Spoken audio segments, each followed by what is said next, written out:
Little NFL update for you, Stephen A. The NFL announced this morning that the opening game to the season will be the defending champs, the Eagles, against Dallas and Philadelphia. Stephen A., did the NFL make the right call with this matchup? I don't believe so. I don't believe so. It'll be an incredible rating, no doubt, way to open the season. But an NFC East rivalry game, if that's what you want to call it, because obviously the Eagles are the champions and the Cowboys are who they are. But the point is that I want to see a few games under their belt before a division rivalry takes place, since it means so much. I would have liked to see Dallas against a Kansas City or Baltimore or something like that, where you're not being affected by a divisional race. I don't think divisional races should open the season. That's my only issue. I think it's a good litmus test early for those Dallas Cowboys. No, I think you go to training camp or whatever. I mean, whatever the Eagles are on week one. Don't tell me no. It's my opinion. I don't think the football gods could have given Stephen A. a better gift than the first game of the season. Because he could just go down 95? And it's the post game, on X, social media. That, it's perfectly set up for that, by the way. but be clear. Bless you. That was bless. It's a cough, Stephen A. It doesn't matter. It doesn't have to be just sneezing. By the way, I've always felt that way. I said, why is it that You're just blessing me because I can't stop coughing. Thank you for that. Oh, who said that? Who came up with that? I'll take all those blessings. Thank you very much. Thank you for those. Take them. Don't debate with me, and I'll give you a blessing. Thank you. Thank you. I need the blessing. That's all it is. Oh, it's a struggle bus here this morning, everybody. But I got some breaking news for you, so let's get. NFL, you like that? I do like that. You like that? That works. How about some vitamin D? The Dallas Cowboys open up the season with who? The Philadelphia Eagles. Just take it away. September 4th. Vitamin D. You see what I'm working with here? You just stick around. You might get healthy by the end of the show here. Dallas Cowboys, Dak Prescott, hello to 2025. We are starting early on a Thursday night to open the season. Yes, CeeDee Lamb has a new running mate. Brian Schottenheimer, please do something good in year one. You're taking on the champs. Jalen Hurts and the crew, of course, coming off that Super Bowl, that second one there for Jeffrey Lurie and the city of brotherly love. This is the first time since, of course, that one they had previously, but now we get to see the NFC East rivals opening up the season there, as I mentioned, September 4th on NBC, that Thursday night. Now here it is. Of course, last season, Philly beat Dallas twice. Cowboys had a lot of injuries. A lot of things happened that season. We're not going to talk about that. The Cowboys have won the last 7 games, though, and playing on Thursday night, so that is a good omen. But Philly has won the last 3 home games versus Dallas. So this is the first schedule release in the NFL, but it's not the last, because take a look at it. Outside of that, we'll get more games throughout the week, of course, starting tomorrow as well, those international games. And then Wednesday, CBS will release theirs, and the full schedule coming out on Hump Day, on Wednesday, and we are here to get locked in, and nobody better to get us locked in than who? My guy, Ryan Wilson. Fresh off the mock drafts of 1,000, what was it, like 4,025? I think that's the number you're up to, right? That's something like that, right? Somewhere. That sounds about right. Yes, sir. All right, well, now we're on to Sunday here, because now we have the first official game of the year, the Cowboys and the Eagles, starting us on Thursday night. Your reaction to this matchup? Hey, Brandon, good to see you. By the way, Zach is one of those people that probably in middle school came to school sick in September all the way through June. Like, he was always sniffling about something. So I'll be praying for Zach. I'm healthy. Send tissue. This guy had no voice on Friday and didn't work. You hear that, Raz? No. Can I drink some water? Go ahead.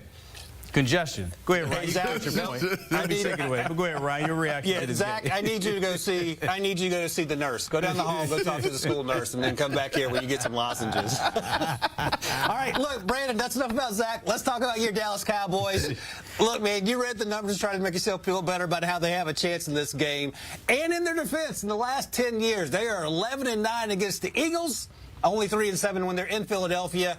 So this feels like it's going to be a fun matchup. It's going to be an NFC East matchup. We're going to see these two teams battle it out, and it'll be a great way to start off the season. But I do have some concerns about your team. You talked about Brian Schottenheimer, year one there.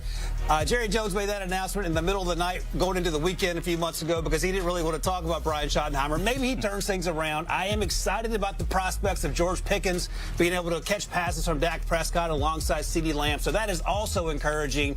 But this Philadelphia Eagles team is one of the best teams I can remember being assembled, and they're somehow better on paper than they were a few months ago when they won the Super Bowl after beating the pants off the Kansas City Chiefs. But all that said, the other thing to keep in mind, a little positive news for you. Again, excited about this matchup. But the last 2 Week 1 games on the road, Dallas Cowboys have won. They beat the Giants 2 years ago, beat the Browns last year. Unfortunately, they're not playing the Browns this year in Week 1, but they are playing the Eagles. And if they win this game, Brandon, you have every reason to be excited about your Dallas Cowboys, so that could be a great way to start off the season. 115 days from now, by the way, September 4th. Oh, 115. So close, so close. Let me ask you this, though, Ron, because we always think about it when it's Week 1, win or lose, depending on who comes out on this one. What are some of those storylines that you might be watching, specifically with the Eagles? Because when you talk about defending champs, Jalen Hurts, Nick Sirianni, Saquon, can he do it again? What are some of those storylines catching your eyes with them? Yeah, so all those guys will be back, and all those guys were a big part of their success. Maybe one of the the storylines we're not talking enough about just yet, and they'll probably get to that point as we get closer to training camp, is replacing Mekhi Becton along the offensive line. He left and signed elsewhere, and that could be a minor concern, but they are so incredibly stacked. Nakobe Dean being out could also be another storyline, the inside linebacker who hurt his knee, and that's why they drafted Jihad Campbell, traded up one spot from 32 to 31 with the Chiefs to get the Alabama linebacker. I would imagine he's going to make his way into that starting lineup probably relatively seamlessly, and that could be another fun storyline because insane athlete in the middle of that defense, along with all those insane athletes they drafted last year with Cooper DeJean and Quinyon Mitchell in the secondary. I don't think there are many concerns on the offensive side of the ball outside of the Mekhi Becton story I just mentioned, but I think they're going to pick up right where they left off, and that's going to be the big thing. There's been no turnover at the coordinator position. Kellen Moore's gone, excuse me, so that's one.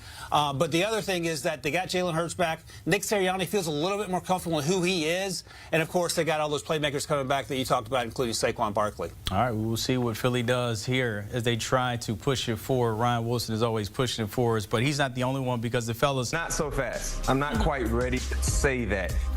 Unbelievable year a year ago, right? We know that he really surprised and exceeded the expectations heavily, but I'm not quite ready to put that title on Jayden Daniels as he gets ready for his second year. One thing we know about the National Football League is a very, very competitive league, and young players sometimes, especially early on in their career, it's hard to hit that stride of consistency of playing at a high level for a full season.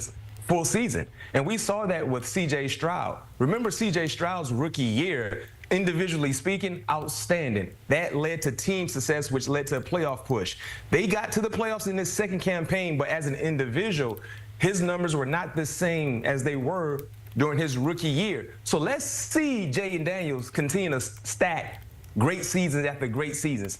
But when you look at some of the other guys who we've seen and we know they are him at that quarterback position, it's hard for me to overlook a guy like Lamar Jackson. Even though Lamar Jackson did not win the MVP a year ago, Lamar Jackson threw for over 4,100 yards, 41 touchdowns. He had a total of 5,000 yards from scrimmage. When you look at the 9-15 that he ran for and a total of 45 touchdowns, look at Josh Allen, the man who actually won the MVP. He had 40 total touchdowns in a season in which many people felt like he would show a decline because of the lack of notable names at the wide receiver positions.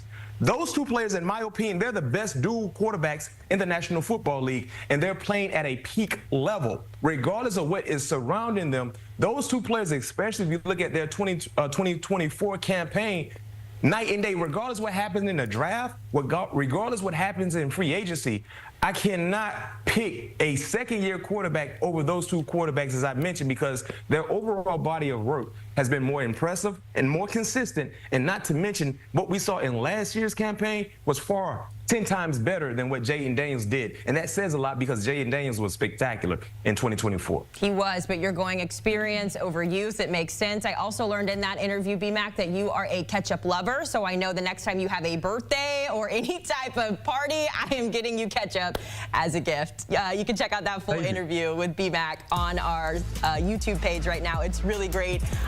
Do not change the subject, Jenny. I need to hear this Waffle House story when we go into break here.